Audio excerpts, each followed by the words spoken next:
Los tiempos cambian, la verdad no. Buenos días amigos, bienvenidos a La Noticia al Día en La Noticia Perú, el canal digital del diario La Noticia. Yo soy Carlos Rivero y los invito a que me acompañen en una entrevista con el constitucionalista y analista político Ángel Delgado. Pero antes vamos a revisar los titulares de nuestra portada del día de hoy. Atentan contra la vida de Antauro, dice el líder etnocacerista, denuncia que fue atacado a balazos cuando se trasladaba de Arequipa rumbo a Camaná. Encargado de su seguridad hizo disparos disuasivos y atacantes se dieron a la fuga. Camioneta que iba con 4 sujetos emboscó a su comitiva en el cruce de la Panamericana Sur y la carretera Cero Verde. Aumentan a 500.000 soles recompensa por Cerrón, por información para capturar al prófugo del líder de Perú Libre. No nombren a 70.000 profesores jalados, el ministro de Educación. Y del Bexer pide al Congreso que archive proyecto. Trump culpa a Biden y a Kamala de atentado. Candidato afirma que retórica está provocando que le disparen. Y hoy tenemos el cuarto capítulo de vida y obra de Fujimori. Bien, amigos, como les comentábamos, tenemos una entrevista vía Zoom con el analista político y constitucionalista Ángel Delgado. Doctor Delgado, buenos días. Muy buenos días, muy agradecido por la entrevista. Un saludo a todos ustedes en la noticia, en la producción de este programa. Y un saludo también a todos los amigos que nos están viendo y escuchando a través de este medio. A la orden. Doctor, muchos se preguntan, ¿no? Con el fallecimiento del expresidente Alberto Fujimori, ¿cuál es el futuro del Fujimorismo en sí? ¿El Fujimorismo va a persistir, va a subsistir sin Alberto Fujimori? Bueno, esa es una pregunta que solamente se puede responder en la medida que los actores políticos, los herederos del Fujimorismo, actúen en forma correcta, hagan las tareas que les corresponden, dejen de lado discrepancias secundarias y se pongan a trabajar por un proyecto común. Sobre eso no hay nada escrito en piedra y más bien si hacemos un balance de los procesos históricos habidos en el Perú, la experiencia no es halagüeña, porque yo quisiera recordar, por ejemplo, lo tengo en la memoria, aquel diciembre del año 1977, una multitudinaria manifestación en la ciudad capital, llevando los restos de Juan Velasco Alvarado al cementerio del Ángel para que ahí reposen sus restos. Repito, fue una manifestación gigantesca, la población lo llevó en hombros y alguien pudo sugerir de ahí que era el inicio de una fase de un movimiento velasquista, ¿no? Era el legado del conductor de la Revolución Peruana. Y la verdad que nada de eso ocurrió. Y paradójicamente, la muerte de Juan Velasco Alvarado significó también la desaparición del velasquismo como fuerza política. Nunca más tuvo ningún tipo de representación en la arena electoral ni en la lucha política específica. Igual se puede decir, por ejemplo, del Partido Aprista, que luego de la muerte de su fundador, recuerden ustedes cómo se divide Ujú. y estuvo a punto de desaparecer. Hubo que esperar la aparición de Alan García, una nueva generación, que cancelara a los viejos dirigentes, me refiero al hernandismo y a la gente vinculada a Tausen, para recuperar el APRA. Y veamos usted Acción Popular, luego de la muerte de su fundador, el arquitecto Belaúnde Terry, el partido existe pero deambula sin Ujú. que tenga mayor gravitación, ha perdido la fuerza. Entonces, bueno, y podríamos también hablar del Movimiento Nacional Odrista, con el expresidente Manuel Odría, el Movimiento Democrático Pradista de Manuel Prado y otros, o el de Leguía, que no trascendieron más allá de la muerte de sus respectivos caudillos. Ahora, estamos hablando de que la heredera política de Alberto Fujimori es Keiko, no hay duda de eso. Ya es, Bueno, digamos, no sé, no estoy seguro, ¿ah? más visible, ¿ah? No sabemos No, si se va a sumar Kenji Fujimori. bueno, por eso pues allá hay una disputa política que ya se ha manifestado no ahora, sino hace unos años atrás y que tuvo catastróficas consecuencias para el fujimorismo, porque le hizo perder la mayoría en el Congreso de la República, permitió el avance del lagarto Vizcarra, y ambos terminaron en prisión, acuerde usted, la señora por estas acusaciones injustas de la banda de Vizcarra y Vela, y el señor Kenji Fujimori acusado un tráfico de influencias que lo ha llevado a una condena que creo que va a tener consecuencias de tipo de representación electoral, aunque sin carcelería, ¿no? Recuerda usted este tráfico entre los Avengers, cómo se Ujú. repartían la plata que el Estado iba a dar a partir de su compromiso al gobierno de Kuczynski. Entonces, si eso no se logra superar, si eso se mantiene vigente, si hay un ala dura, un ala renovadora, los albertistas contra los queiquistas y todo lo demás, entonces yo no le auguro futuro al fujimorismo, pero repito, no me toca a mí hacer pues de bola de cristal y eso lo dejo a quienes tienen la responsabilidad, quienes heredan el legado fujimorista de hacer las cosas como corresponde.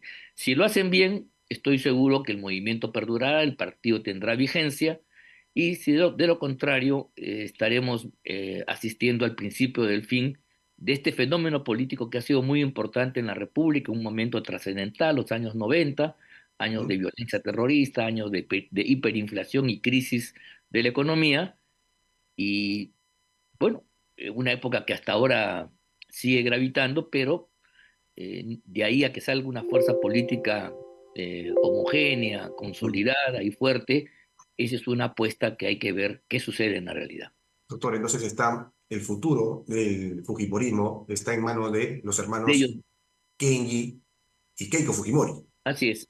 Cada uno labra su futuro. Yo soy de los que creo eso. Yo no creo en la predestinación, no creo que los destinos se imponen a las personas, más bien soy de los que opto por una filosofía donde es el hombre y los hombres organizados los que, a través de su actuación, su virtud, su capacidad, labran su propio destino. Esa es mi posición y entonces, al respecto, sintetizando, decir sí, el fujimorismo puede tener aliento siempre y cuando los actores políticos que quieren heredar esa corriente política en el país actúen como corresponde y hagan las cosas que tienen que hacer. De lo contrario, cuando conversemos en otra oportunidad, vamos a ver, pues, la desaparición de esto, como ha sucedido, repito, Ujú. otras veces en la historia. O sea, la historia no avala, digamos, Claro, pero sí, la historia también se puede cambiar. La sí. historia no es La está escrita en piedra. absoluta, no es inexorable, no es inexorable la historia, sino la historia es también producto de los seres humanos. Doctor, sí, sin duda, Alberto Fujimori es o era una persona que polariza, siempre ha polarizado. Sí. Se le vio en su fallecimiento en redes sociales quienes criticaban hasta con odio, ¿no? Soltaban un odio en redes sociales contra el expresidente. Sin embargo, el velorio y el sepelio fue masivo. Sí, sí, sí. Este odio o esta polarización va a seguir.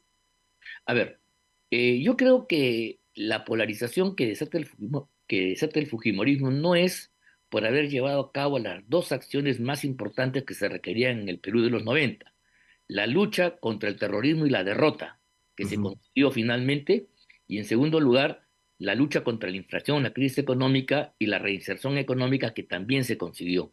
Ambos objetivos yo quisiera recordar que en los años 90, incluso en la arena electoral previa, eran banderas de muchos grupos políticos, incluyendo los de cierta izquierda. ujú. Cuando Alberto Fujimori gana las elecciones sorpresivamente, más allá de algunos detractores que se van del país, yo entiendo, hay una confluencia de sectores de derecha y de izquierda en darle su apoyo. Y el primer gabinete de Alberto Fujimori, encabezado por Juan Carlos Hurtado, un militante de Acción Popular, es un gabinete multipartidario. Como le gustaba decir al propio Fujimori, que usted recordará, tenía un programa de televisión en el Canal 7 que se llamaba Concertando. Era un gobierno de concertación nacional y de ancha base. Ahí estaba gente de izquierda socialista. Quiero recordar a Sánchez Salvadera en la cartera de trabajo, de minería, a Gloria Helfer, estaba en educación, estaba el que había estado en la plancha con Alfonso Barrantes, a Carlos Amati y León, un reconocido economista de la Universidad del Pacífico, y habíamos muchas más personas. Nosotros inclusive estuvimos al frente de la Secretaría General de la PCM, que en ese momento era una instancia muy importante, y la verdad, con Enrique Bernales, que estaba de vicepresidente en el Congreso, y ambas cámaras, recuerde usted, por voto casi de todos las bancadas políticas, se le habían dado al Cambio 90, que era el partido de Alberto Fujimori. O sea, había una expectativa en que Alberto Fujimori, incluso reconociendo su debilidad, había que apoyarlo para que lleve adelante estas dos tareas: derrotar al terrorismo, que ya hacía la vida insoportable, y salir de la crisis económica que destruía por la economía nacional. El problema no está en que Fujimori eh, lleva adelante las tareas, sino en cómo lo hace. Él, en Ujú. lugar de la fórmula de concertación, convocando a todos en una gran tarea nacional que hubiera sido realmente excelente para el futuro nacional, decidió hacerlo en solitario. Y por eso es que, arguyendo unos pretextos que no tuvieron fundamento, el 5 de abril del 92, un año y medio después, da un golpe de Estado con Vladimiro Montesinos, y entonces a partir de ahí se constituye un régimen dictatorial autoritario.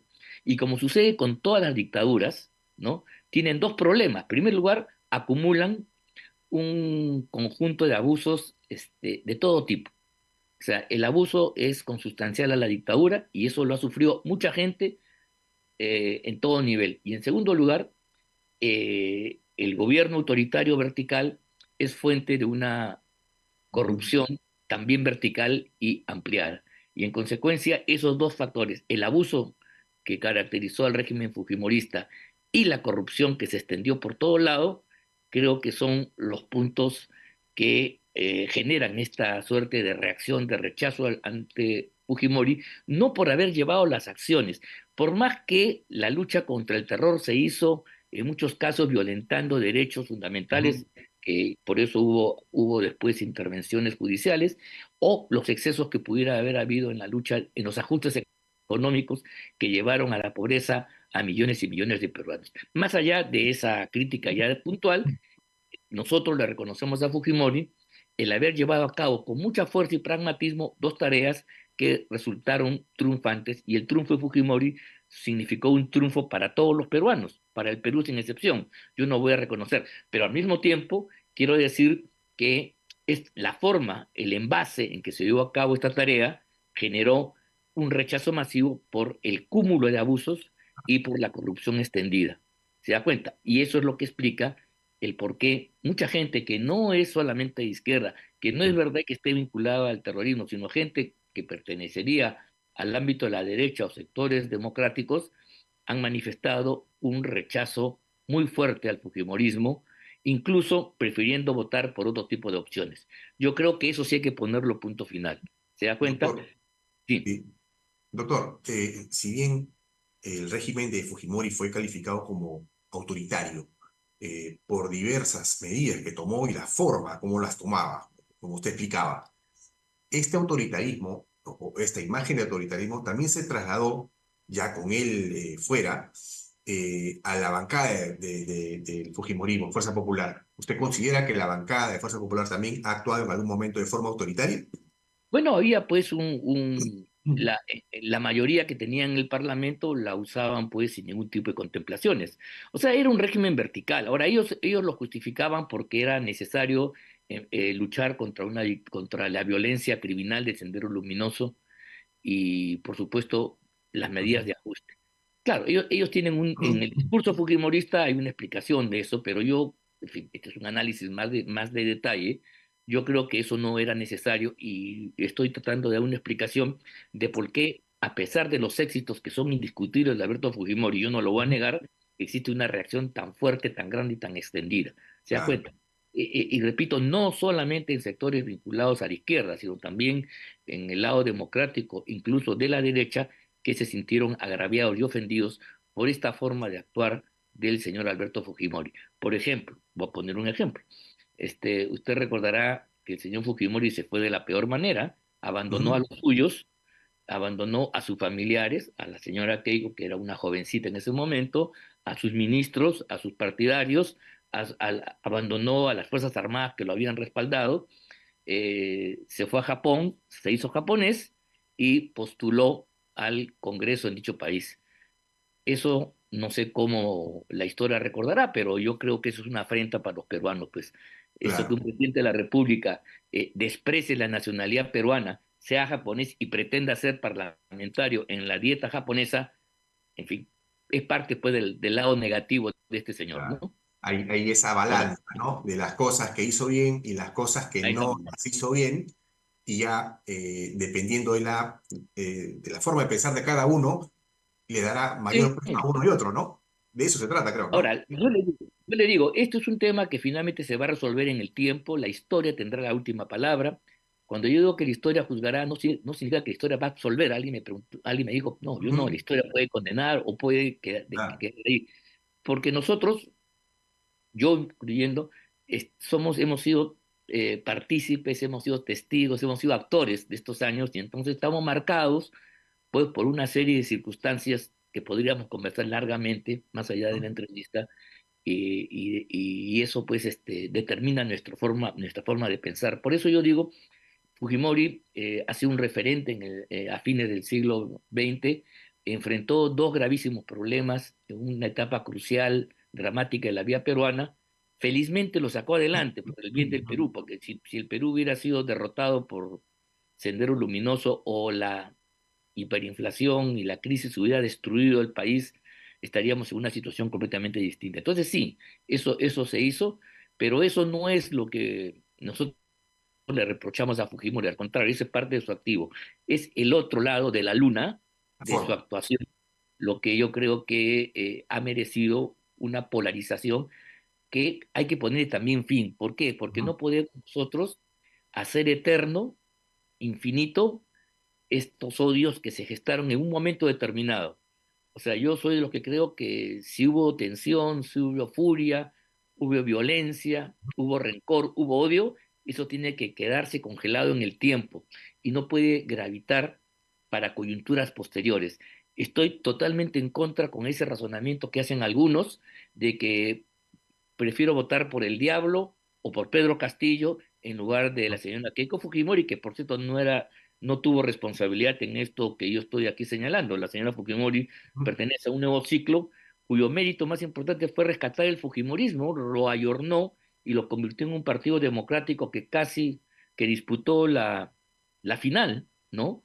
Sí. La presidencia de la República hasta en 3 ocasiones, aunque sin éxito. Entonces, eso no ha sido culpa suya, pero el clima de polarización del gobierno de su padre Ujú. se proyecta tanto que o sea, yo sí creo que hay que poner punto final a eso.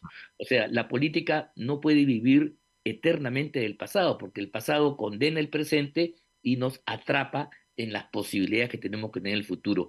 Estoy totalmente en contra de aquellos que decían hay que votar por Pedro Castillo o aquellos que dicen voy a votar por Antauro Humala Ujú. para que no gane la señora Keiko. Esa es una locura que es insostenible. Por más crítico, y yo lo soy, porque yo estuve en el Foro Democrático Ujú. peleando, luchando contra la red de Fujimori, no me lleva a mí a decir en absoluto que hay que preferir cualquier opción a Alberto, a la opción fujimorista o a la opción de la señora Keiko Fujimori.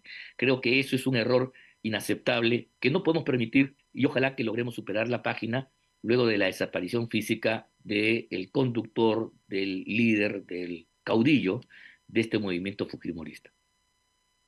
Veremos pues si el tiempo da para, digamos, cerrar este odio, este enfrentamiento, ¿no? Como usted dice, ¿no? No sabemos qué va a pasar, solo el tiempo lo dirá. Doctor Ángel Delgado, queremos agradecer la entrevista. Sí, sí, sí, yo creo que sí. Más bien, yo sí quisiera, si me permite un minutito, un segundito, decir Sí. que nosotros que fuimos adversarios del señor Fujimori cuando era poder, cuando tenía al Ujú. lado a Montesinos, cuando estaba con Hermosa y compañía, defendimos la lucha por el indulto que había decretado el Tribunal Constitucional porque creíamos que primero hay que cumplir las leyes en la República, las decisiones del tribunal, y segundo, porque Alberto Fujimori no merecía morir en la cárcel. Y eso sí me siento orgulloso, no murió en la cárcel, murió con su familia, parece ser, como dicen las personas que han estado en sus últimos minutos, en forma pasible, como debe ser, con la asistencia del sacerdote, en fin, reconciliándose con el futuro, con la divinidad. Hubiera sido terrible para este gobierno de la Boluarte, ¿ve usted? Imagínese usted si Alberto Fujimori hubiera muerto en la cárcel. Sí, hubiera sido Imagínese usted para este gobierno que ya está con la justa, que Alberto Fujimori hubiera muerto en la cárcel. una mochila Felizmente no ha más. sido así, no ha sido así, felizmente. Bien, doctor. Como le decía, queremos agradecer la entrevista. Ha sido muy didáctica su participación. Que tenga buen Muchas día. gracias y hasta cualquier momento, ¿ah? Gracias, que tenga buen día. Bien, amigos, estuvo con nosotros Ángel Delgado, constitucionalista y analista político, con quien hemos tocado el tema de qué se viene para el Fujimorismo tras la partida de Alberto Fujimori. Solo la historia lo dirá y los actores políticos del Fujimorismo tienen en sus manos el futuro de este partido. Yo los invito a seguir en el canal que venimos con más entrevistas. Los tiempos cambian. La verdad, no.